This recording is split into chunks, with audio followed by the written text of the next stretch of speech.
out there. But the esoteric stuff, there's not as much of. So I think this has been. I feel like we're somewhere in between that, because there's business stuff and there's total like woo-woo stuff. But I feel like we've got a bit of a foot in each camp, which is exactly how I like it. So yeah, awesome. So tell me, I can actually do this background as well, but I think the light in this room isn't as good as your background. But I've got this. Yeah, that's cool. Is that cool? Yeah. So I'll try not to move too much, because it does that. Yeah, it does that grainy look. Whatever you feel more comfortable with. They're both good backgrounds. Yeah. Okay.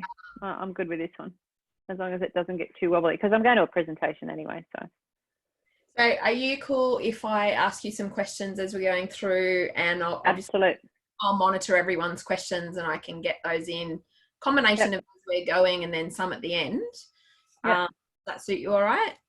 Absolutely. Now, do not disturb. Is that you that did you hear that noise that went through or not? No, what sort of noise? Do, which is like a notification that something came through. Let me just see if I can. No, I don't think it came from my end. Okay, and you didn't hear it? That's no. Worse. Okay, all good. So we've got a couple of people on already, which is great. So they can just bear with us while we work ourselves out and jump live down into Facebook, which there's no reason we can't get going. So when you jump down into Facebook and you go live, I've been listening to all your pre-conversations with the. That's because it's really hard to know the exact point in time that you go live on Facebook. There's nothing that really indicates the second that happens. And it's interesting because on the Zoom screen, you feel like you're still going through the process, but in Facebook, you're already live. It is interesting. It's one of those quirky sort of things. All right, let's do this.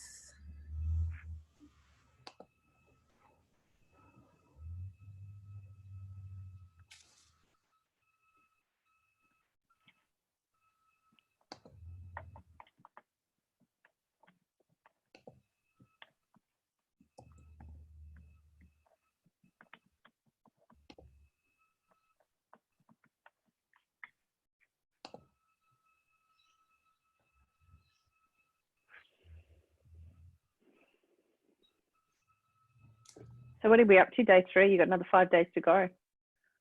Yeah, and every day, exciting.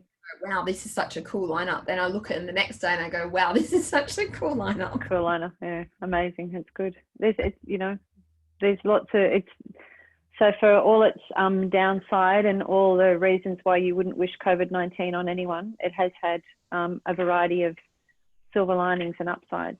So. I think it's had multiple upsides if you choose to look at it that way, definitely. Yep. Well, having said that, yeah, I can't not look at the devastation and the heartbreak. That comes with it. But when you look at something and go, what are we meant to be learning out of this? Definitely lots of lessons. Yeah, and I think that's the most useful lens to look at it through is exactly that one. You must be on peak hour or something because it's not it's taken ages longer than normal to get us on.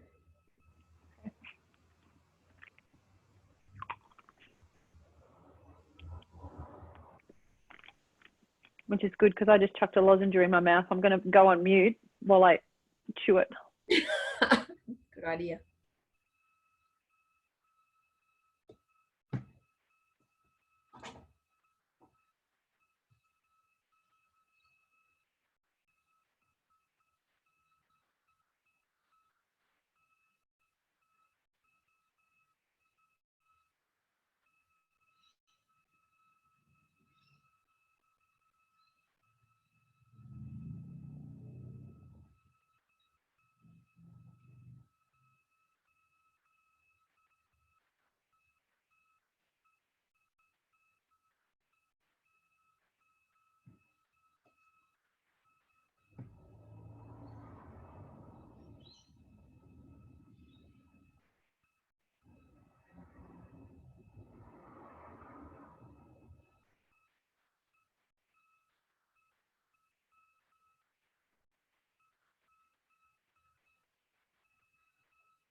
I'm just going to try again.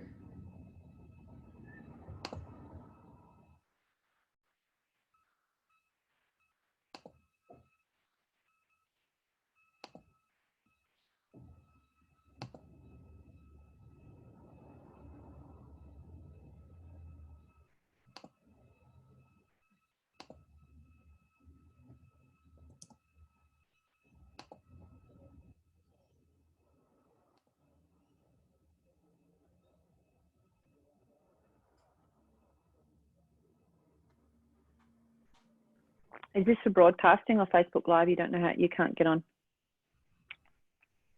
No, the Zoom's fine. It's the dropping it into Facebook. I always feel like an idiot because I can never figure out which button to press, and then it comes on live when you go live, clearly. But I'm just not used to, I'm not a Facebook Live user. So it's taken, this has been great for me to get used to that, because I've loved listening to the streaming when I can have it in the background. Yeah, it's a good system, you know, when it works well. I'll be a little patient, and then we'll just keep persisting. So what I'll have to do is just keep getting back out of Facebook Zoom, and then trying Facebook. AJ said just try repeatedly till it works. So. Yep. Okay. I'm just going to let the dog into the room so he doesn't bark on the outside of the door. Okay.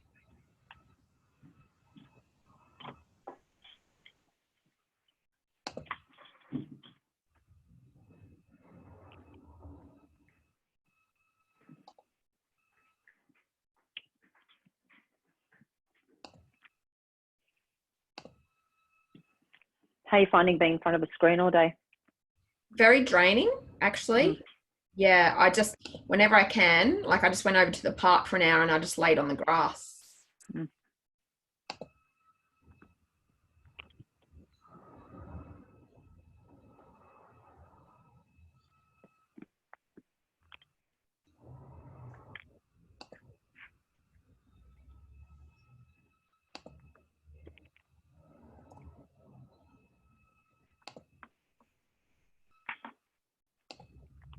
Third time lucky, eh?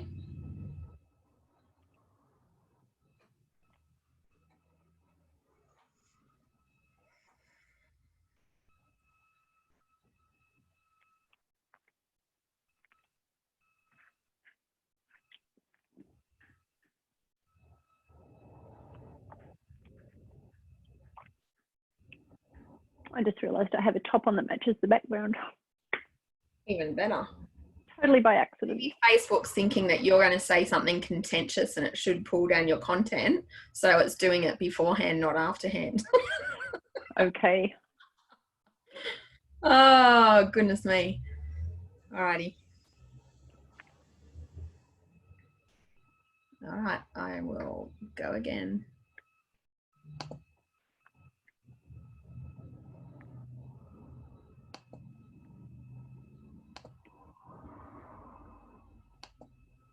See how it says preparing at the top of the screen, Facebook Live preparing? No, I don't have Facebook. I've just got Zoom. Oh, okay, cool.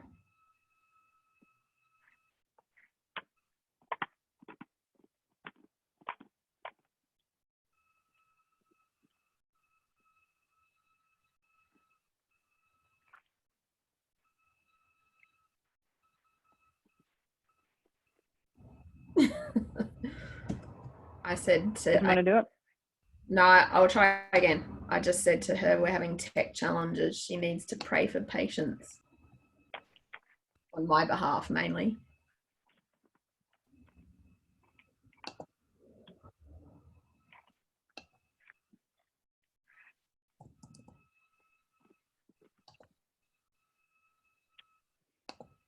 Are we live on the record on Zoom? Yeah, we are. Yep, and there's people on Zoom. So. Yep. Hi, everybody. While we're being patient with Facebook, you might just want to say where you're coming in from, where you are located. Now that I've magically chewed my lozenge in front of you. Abu Dhabi. Hi. Wow. Thanks for tuning in. Maryland. Jamie, you might be able to fix our Facebook Live problems. Okay, I am going to go live into a different location. Hi, Susan from Sydney.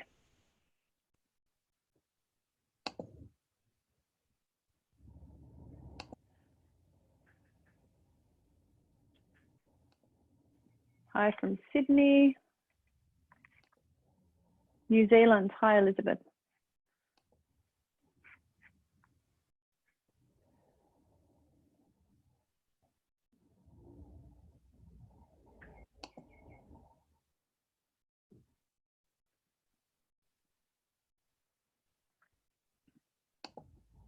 Thanks for joining us, everybody. I don't know if anyone has any questions now they want to put up before we start, but happy to take questions at any point of time through the presentation. So.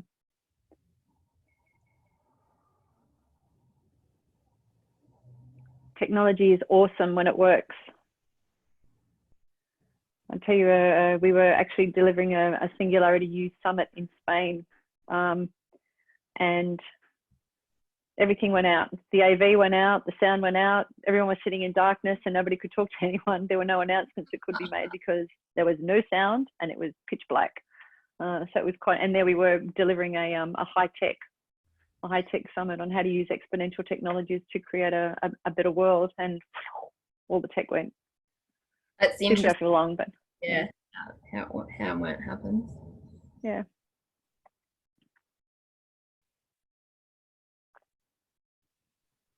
We might just need to go with Zoom.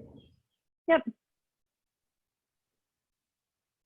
I'll just let AJ Goes know. back to, absolutely, Jamie. It does go back to humanity all the time, 100%. We're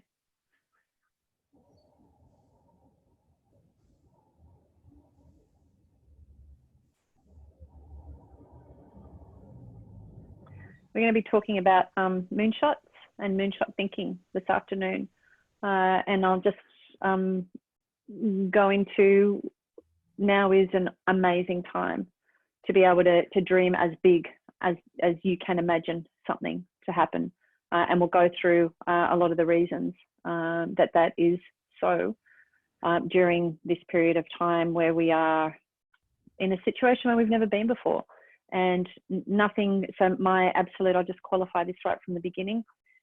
I would not wish COVID-19 and the situation that we're in economically, health-wise, etc., on anyone. I have friends in Italy and Spain who were, not so much now because things have eased up a bit, but watching body bags come out of apartment buildings, and that is the absolute height of tragedy.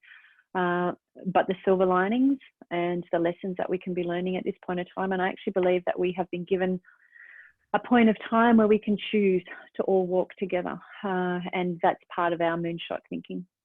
Hi, Christine. Okay, so what we might do, Christina, we will go ahead and keep on with the conversation, and what we're going to do is drop the link to this talk into the Facebook group later on when it allows us to do that, because I've already tried two or three different groups to live stream into and it's not coming to the party, so that's fine. We'll go ahead and do it through Zoom. So as you heard Christina talking about, the title of her talk tonight is Moonshot Thinking, from the impossible to the possible. And I think that that's so important when we are considering the whole idea of dreaming big and having ideas, is that when we're in that phase of what we're doing, it's not about what's practicable, but at some point during the process, it becomes about how do we do this? What do we need to do? Where can we start? And that's one thing I love about your work, is you're going from absolutely like the biggest, most kind of interconnected picture in terms of human and tech and how we are evolving as a species and co-evolving as a species, right down to sort of the detail within organizations about how they can actually put in place a process and procedure to be more innovative. And so I like that you're working at both ends of the spectrum. Yep. So Christina is the co-CEO of Singularity University here in Australia. So if any of you heard Peter Singh speak the other night, that is one of her colleagues. So without further ado, I'm going to hand it over to you, Christina. And thank you so much for being willing to come and share your wisdom with us. We hugely appreciate it. Thank you to you and AJ for organising a most remarkable lineup of speakers. And as I said to you earlier, if I can't get on live to watch, because I've usually got it streaming in the background, except when I'm on a Zoom meeting, which there are multiple of those happening at the moment, then I watch it later when I'm answering emails and everything at night. So thank you so much. They've been amazing conversations. So yeah, and I know that you've got a great team working with you as well. So nothing happens without a team.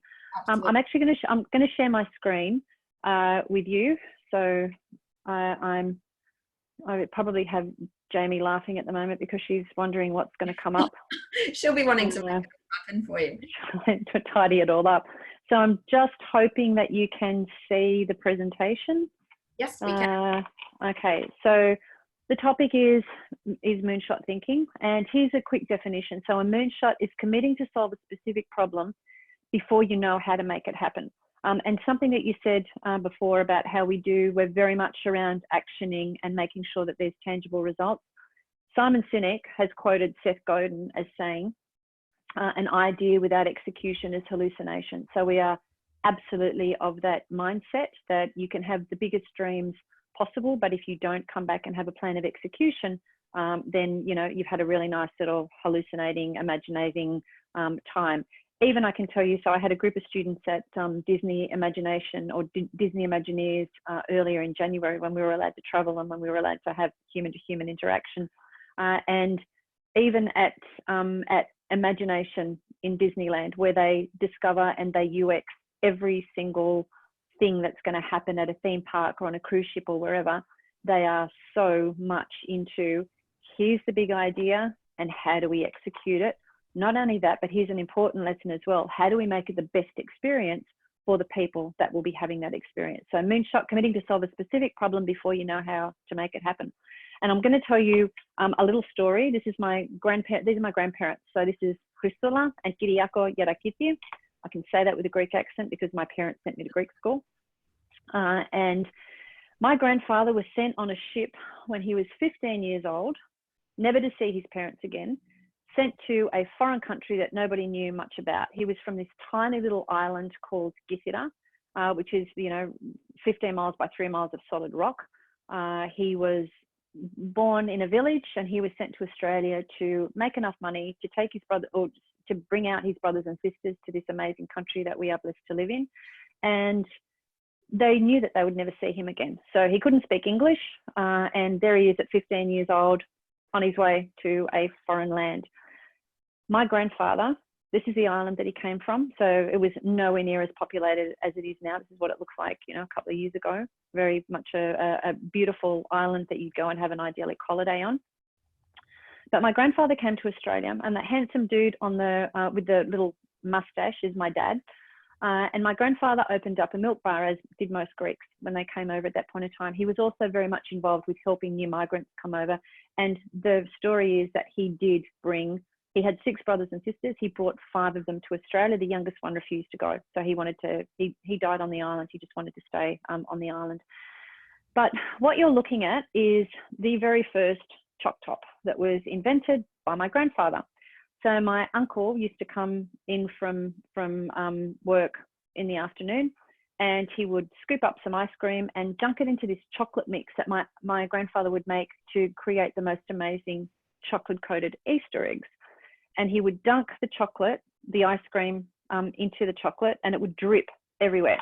And my grandfather went, there could be something in this. So he had kofa in the chocolate mix. And what he did was he played around with a kofa until he actually got the right consistency so that my uncle would dip the ice cream in and the ice cream would harden. So he actually invented the first choc top. Took it to the Sydney show, sold out very quickly. And there was a migrant who came to Australia at 15 years old. And for me, that is an amazing story of making impossible possible. Not only did this 15-year-old who didn't know the language, who came from a tiny Greek island, make enough money to bring his brothers and sisters over, but he also was the inventor of the choc top. Unfortunately, he didn't know about patenting. A bit about SU. Our mission is to educate, inspire, and empower leaders to apply exponential tech to address humanity's grand challenges. The humanity's grand challenges that we talk about are very closely aligned to the United Nations Sustainable Development Goals. And in fact, the global grand challenges and the Sustainable Development Goals were almost created at the same time and had the input from very much the same people. They fit into each other, they totally align. often we talk in terms of the 17 development goals. We call them the 12 global grand challenges, but what it is about creating a better life for everybody on the planet. Particularly at SU, our mission is to identify the values of humanity where they intersect with the value of technology. Technology is a resource. It can make our lives easier, but it's up to us as humans to say, how does technology make our lives easier? It's not about technology taking over from humanity. It's about how do we allow it to interface with what we do? How do we use it as a resource to create a better world for as many people as we can? And here's probably what I mean by that. So in this process, we call it humanivate. So to humanivate means to consider humanity first in each process of innovation. And that's very much how we roll at Singularity U Australia. We are pretty lucky at the moment in our point of history where we have the ability to know anything, anywhere, at any time. Some people find that a little bit overwhelming because we can get very much caught up in the information overabundance of information. But we are very lucky in a way to know anything, anywhere, anytime. And what that means is that we can source a lot of different information, and we're in what we call the land of convergence. And we're going to talk a bit more about the land of convergence shortly. But I want to give you a brief overflow. At SU, we often talk about the 6 Ds, and they are digitization, deception, disruption, dematerialization, demonetization, and democratization. And it all starts with how is the world becoming digitized?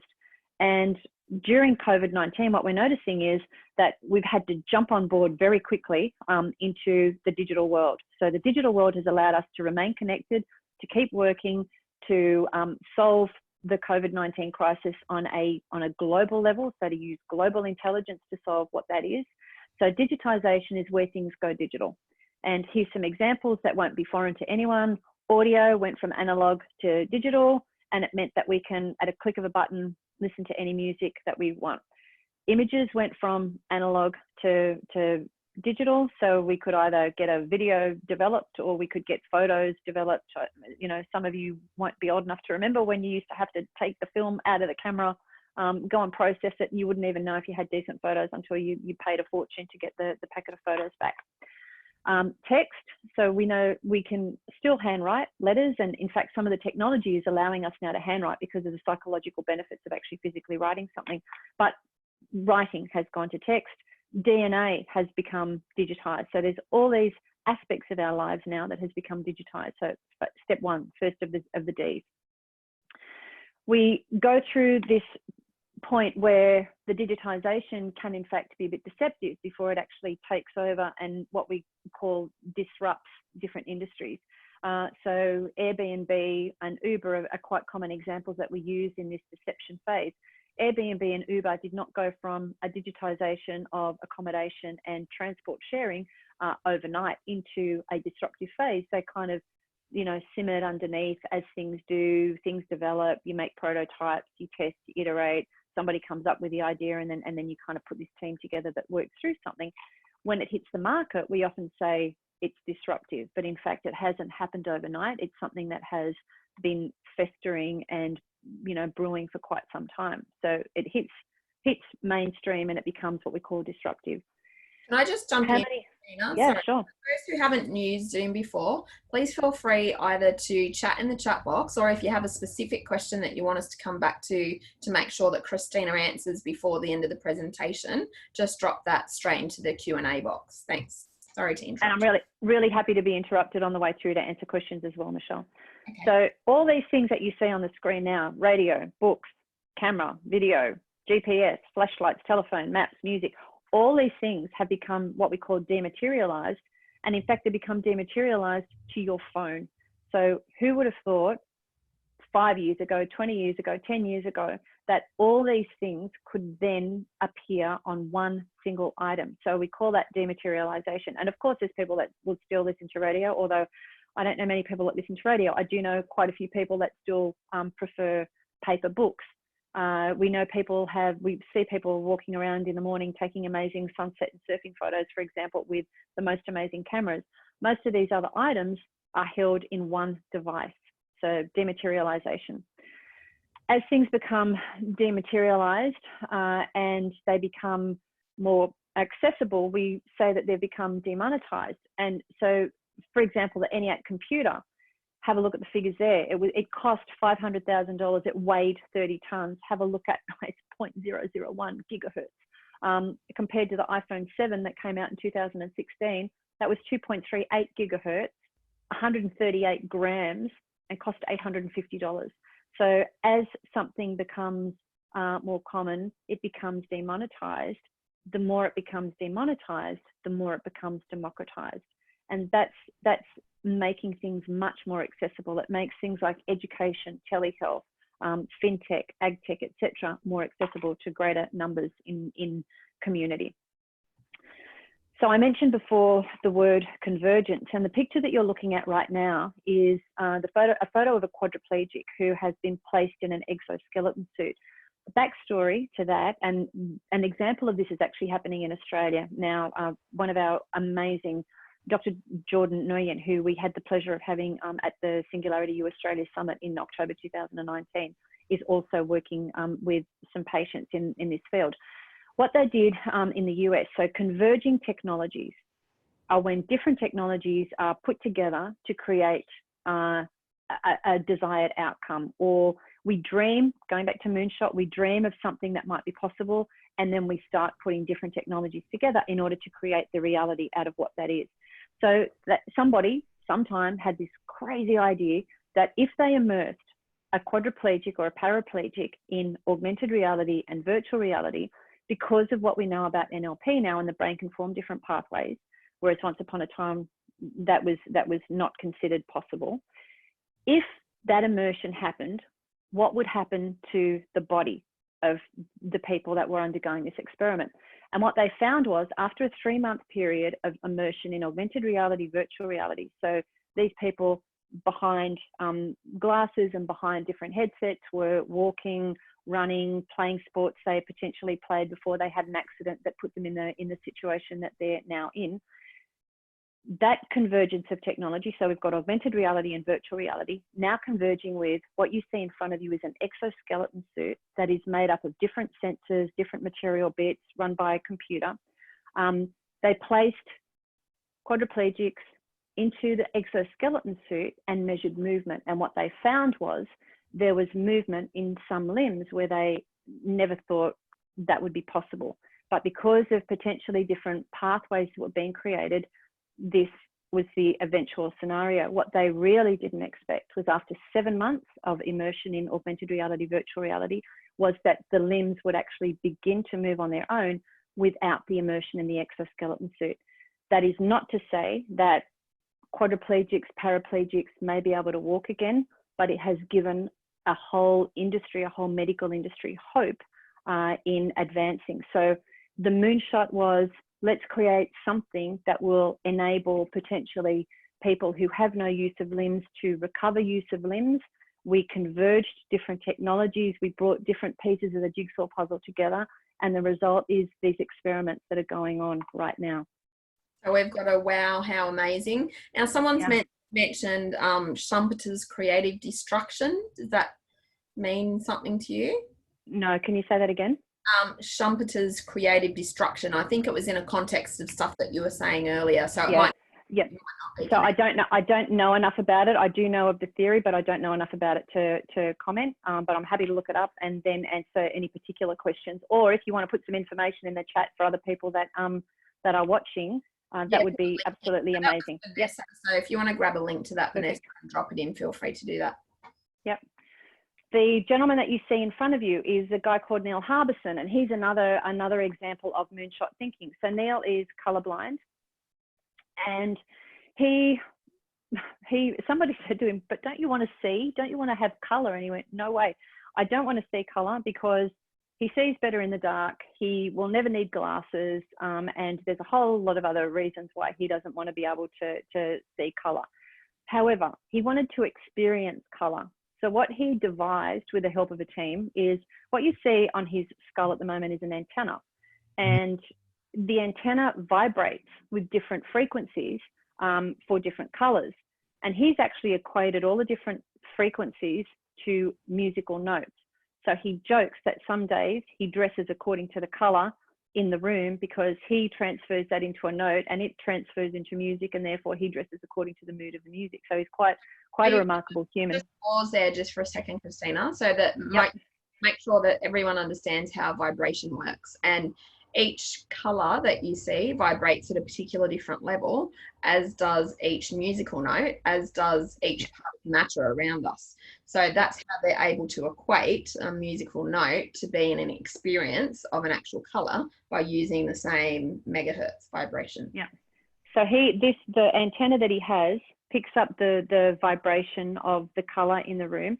He has actually had this is an implant. It's attached to his skull. It will never come off. And I actually had dinner with him. And it took a little while for me to get used to the antenna that he had, but it was quite remarkable listening to his concept of everything. So he now calls himself a species. He doesn't call himself human. He calls himself he's a global citizen, but he's a global species. And because he has this antenna, and what he actually says is the antenna's from Switzerland, so he has multi citizenship in Switzerland and the US and in Madrid. So he has, one of his jokes. But what he's doing now is also quite remarkable. He wants to have a chip implanted in his forehead that takes 24 hours to go around the inside of his skull, and he wants it to be quite specific to the 24 hours because then he wants to play around with time. And he wants to see if he can make time go faster or slower, controlling this device that's going to take 24 hours to go around his brain. So he calls himself, he's an artist. He calls himself a cyborg artist.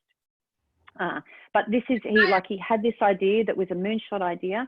He's put the right team together. He has found people that help him do this. And this is his life's work. This is the legacy that he wants to leave behind, how to augment his reality into overcoming some of the shortcomings that he believes humans may have.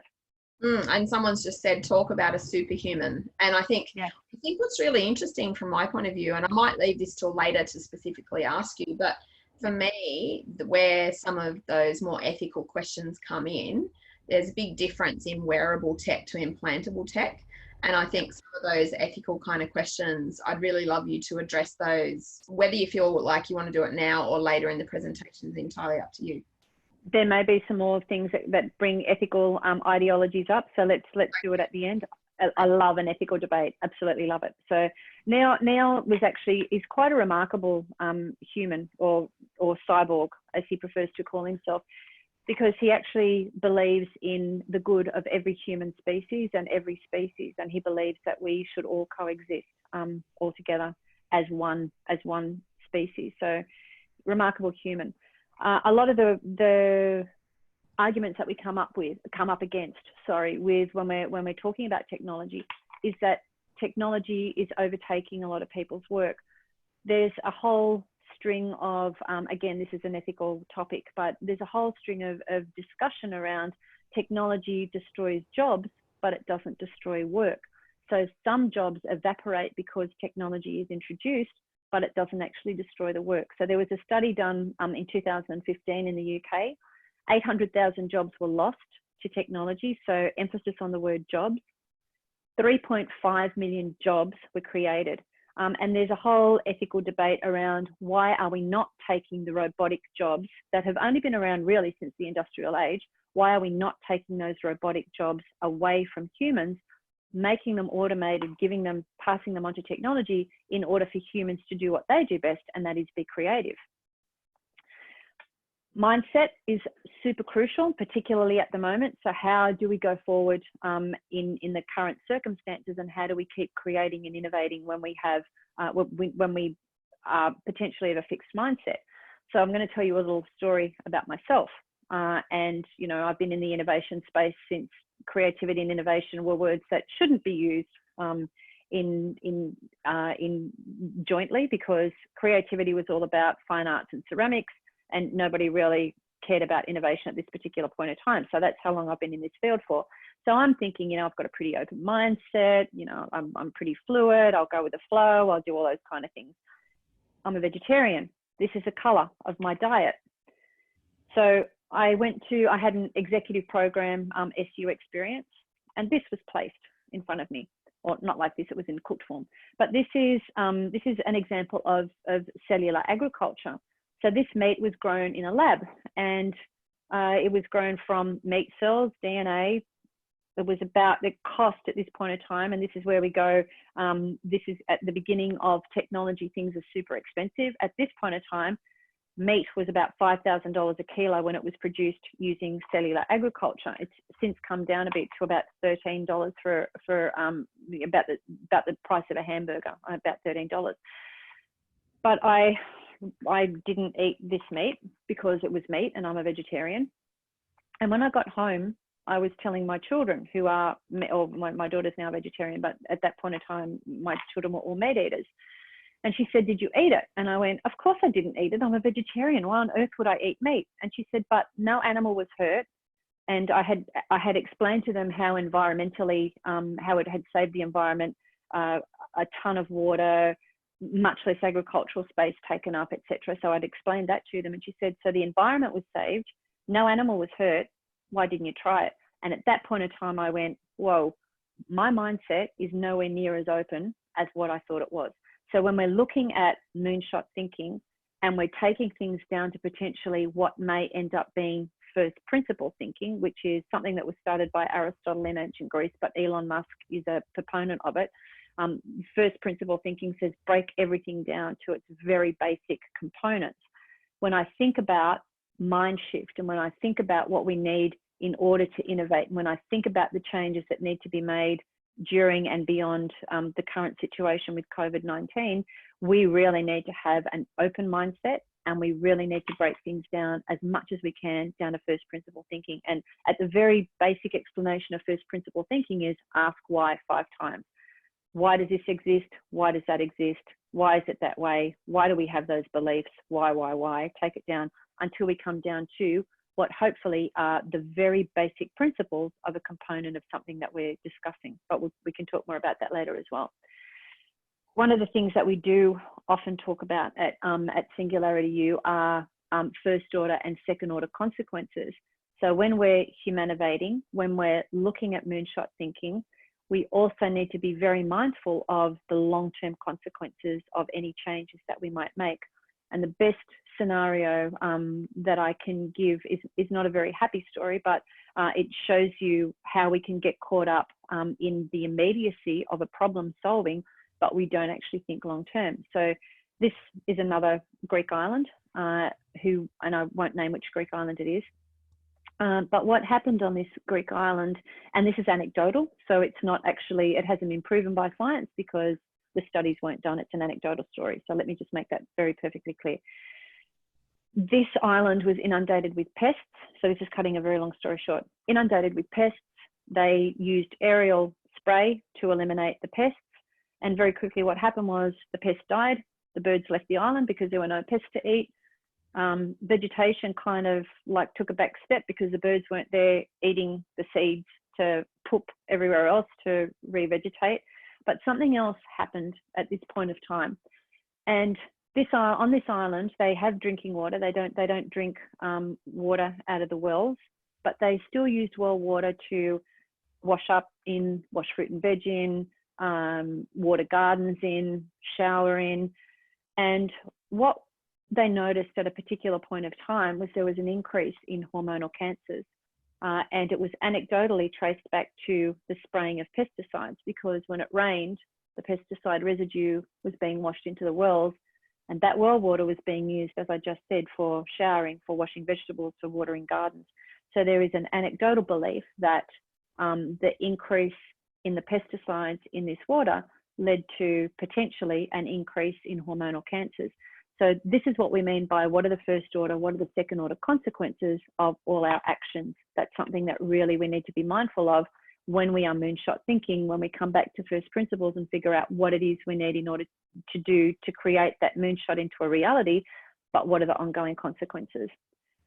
The other thing that we are very encouraging of is if you think an individual cannot make a difference, have a look at the two people in front of you right now, whether you agree with what they both believe in or not, is inconsequential to this argument. If you have a voice, if you want to have a voice, even an individual right now has the power to influence many citizens and to influence many discussions.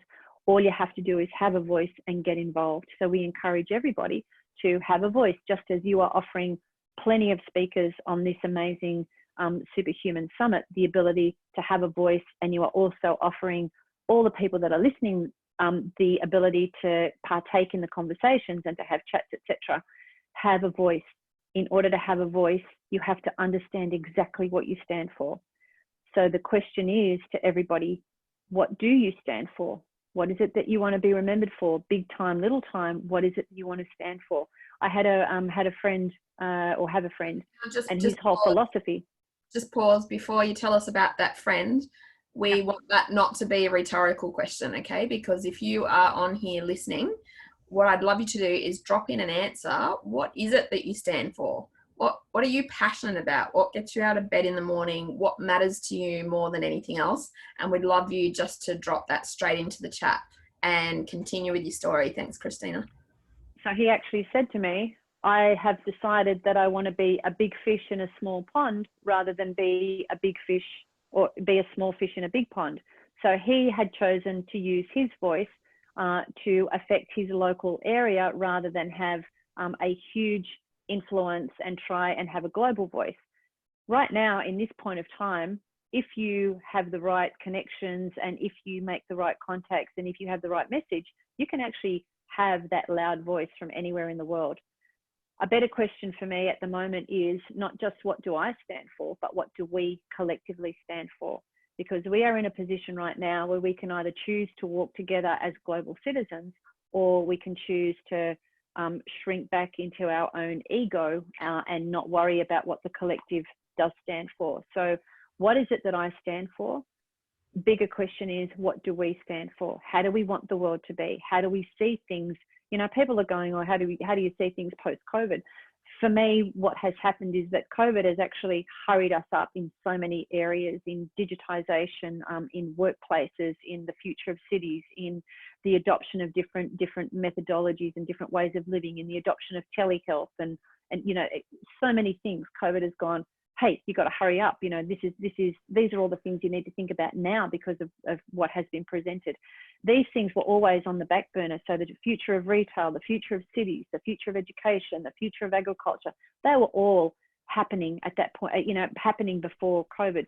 COVID has actually made us hurry up and consider where we want to sit. So where do we want to stand and what do we want to stand for? Okay, well, I can tell you what some people in the group are standing for. So someone wants to raise the consciousness of humanity about building sustainable cities and communities. Someone else is passionate about finding solutions to the financial depression. Someone else is passionate about health field content or content, potentially, connected humans, communities, and nations. And I'm just going to keep scrolling. Seeing people smile, igniting collaboration, sustainable communities. Yes, agreement with what you're saying about it's the time to stand together and create human-centered leaders for the fourth industrial revolution. So that's some of the things. Absolutely. Saying. Yeah, awesome, fantastic. And they're the things that we can all combine together and find united communities where we can actually share conversation and increase the conversation in communities that may not have heard and may not be interested immediately in what we're saying. My belief is that this is where we are right now. We are on a tightrope and we can go either way. So we have been given the opportunity to walk the tightrope and to come out the other side as a better society. And my question to everyone at the moment is, how do you want to be remembered? Because my daughter said to me last week or the week before, because I'm kind of losing track of days and time, as are a lot of people, but she said to me, you know how they talk about the Spanish flu in history? Will they talk about this period of time? I said, absolutely. And in fact, I'll talk about it more because we are recording everything about this period of time. Whereas when the Spanish flu happened, it was, you know, it was written records that eventually were combined globally, but that didn't happen until many years later. And we're actually not going to know the absolute truth about COVID-19 until we get through the other side, whatever that looks like. And we've looked back and we've assessed data, and we've looked at the way different organizations and different countries have dealt with the situation.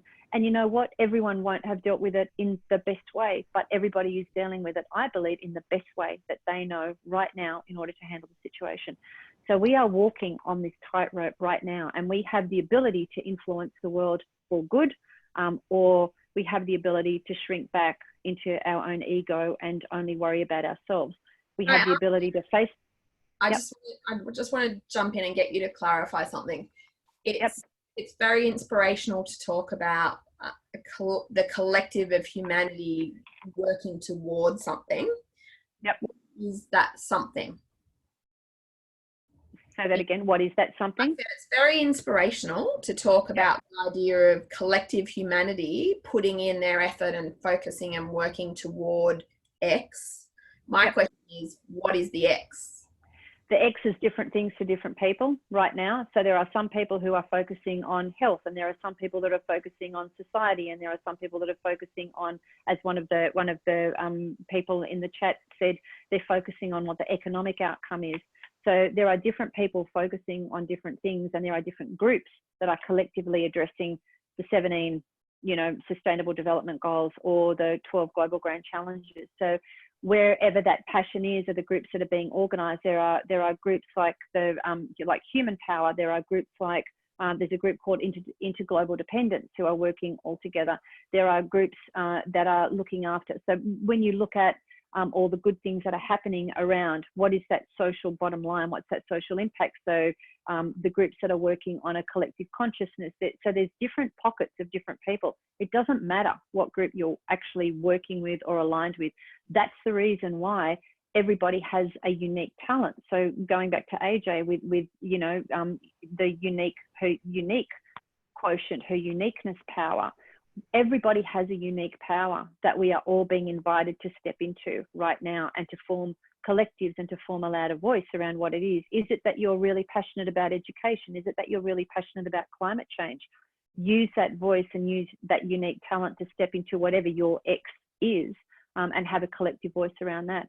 So I actually believe that we have come through. So if we go back many years ago, and we lived in tribes, but the tribe, everyone had a place in the tribe, but it may not have been the place that you wanted to have in the tribe. You may have been assigned to something that you weren't overly good at, you weren't overly passionate about. Then we went into this period of time where we were allowed to formulate our own talents, and we were allowed to follow our own passions, and we studied whatever it was that we were really interested in, maybe, if you were lucky enough to do that. I believe now what we're being asked to do is to show up with our unique talent for the benefit of the collective. So it's almost like we've been through two phases, and now is the time to unite what those two phases are. And here's why I think that's true. We talk in terms of exponential, and I actually don't think at SU we will ever have to define what an exponential curve is ever again, which is quite often the way we've had to start, a conversation. But if you have a look at the word exponential, this is what it looks like to me. It is, how do we all join together to create the great change that really needs to happen in society right now, for us to walk together, to collectively go forward, to take up an opportunity to create a better world, if that's where we want to be. Is that how we want to be remembered? Is that how we will be remembered, as having come out of this with a better outcome than what it was that we went into? And I clearly don't think it's an accident that right now we are talking meditation, we're talking yoga. You guys are studying every day with a meditation, which is absolutely awesome. So yoga, meditation, mindfulness, breathing, etc., all the different techniques that we have to still ourselves. So on one hand, we've got a society that's madly rushing, madly growing, madly moving forward, having to pivot and change and shift and move every single day right now. And I keep saying it, I go to bed at night with what I think is the next day planned. And then I go, gee whiz, if I can just get to lunchtime without it all changing amazingly, so fast, wouldn't that be an amazing achievement right now? So on the one hand, there's constant change, constant busyness. I know people that have gone, where's everybody finding the stillness right now? They can't find the stillness in being locked down. They're busier than ever. So, and I know there's days when I'm on calls from 8 o'clock in the morning till even 11 o'clock at night because we have that global connection now. But there's a reason that mindfulness, meditation, yoga, etc., are happening at an increased rate, just as technology is taking off at an increased rate. Because if we try mentally to keep up with the changes that are happening all the time now, without that, let's live in the moment, let's take that breath, let's see where everything sits. If we don't do that, we have the ability to go crazy. So I think there's this balance. I find this balance happening in so many things. People that totally were against technology are now shifting into, they've had to shift into the use of technology. People that were all about technology are going, you know what, maybe there is some benefit in that human connectivity. Middle road. Retail, same thing. All the things that have been happening around retail and the closing down of stores that was happening before, that's been heightened by COVID, but also that human experience. What does that look like? You know, we'll have a hybrid of what retail and online looks like. We'll have a hybrid of many things, I believe, as we come out of this situation and we realize, you know, there's great benefits from working from home, but there's also great benefits in that water cooler conversation that isn't the same as when you're having a Zoom conversation or Hangouts or whatever aspect that you're using. So I absolutely believe that these two things are growing they're almost growing at an exponential rate at the same rate in order for us to deal with a fast pace of change. And I think that's where things like our capacity as humans to reflect become so important, because it's so critical that we can make a human decision about the impact that technology is or is not having in our world, and not allow ourselves to outsource all of the decisions to technology. And I think that's important. Just to let you know, there's only a couple of minutes and you need to wrap up. Yep, I'm good. So technology is actually a resource that we need to use. As we said before, it's where the values of humanity intersect with the value of technology. It's a resource for us to use. And this is the last little story I want to tell you. So back to my grandfather. It was my uncle, one of my uncle's birthdays. So Dad was one of 5 boys. And my uncle and my grandfather had 5 bundles of 5 sticks bound together. And he, first of all, he gave each a single stick. He gave each of the boys a single stick and he said, break that.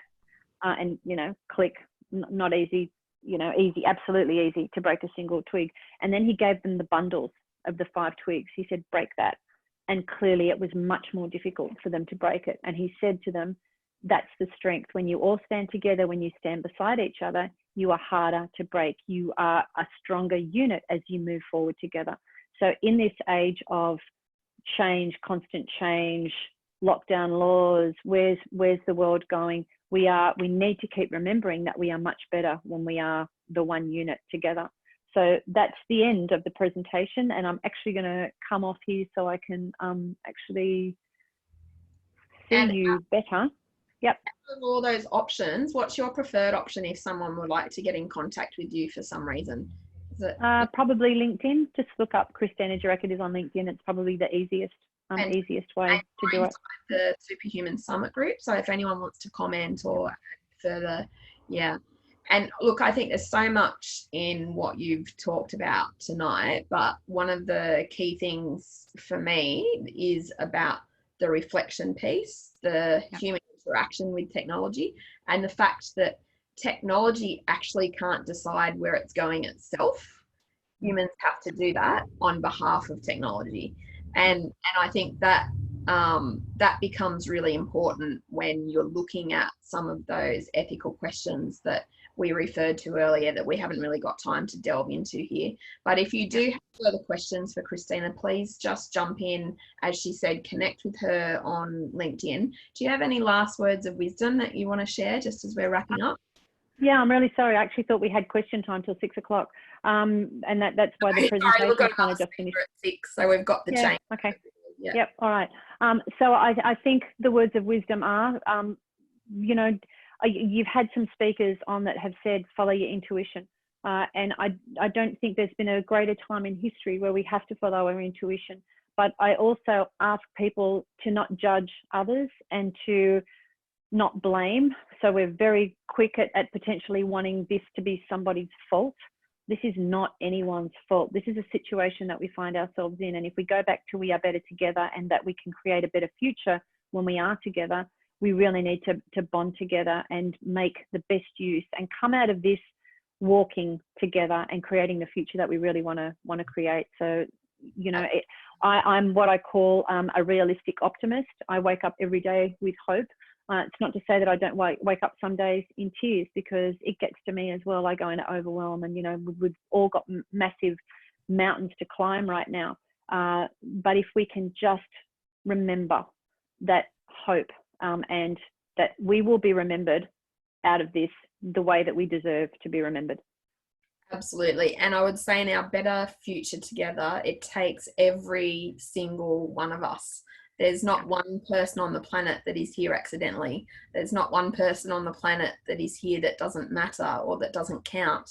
There's not one person on the planet whose ideas we don't need, and contribution is not important. So please go away from this feeling like that you matter, because that's the upshot. Absolutely. Thank you so much, Michelle and AJ, for putting this together. It's been a remarkable experience. And thank you everyone for contributing and jumping into the chat box and sharing. The next person that we have coming on, who will be here at 6 o'clock, her name is Trisha Martin, and she is talking about the idea of nudging rather than shoving. So the idea that a very small act can create a massive difference. So if you are interested in a topic like that, then you can go ahead and jump on her link. Thanks again, Christina. Thank you. Okay, have a great rest of the summit. I'll be watching. See ya. Bye.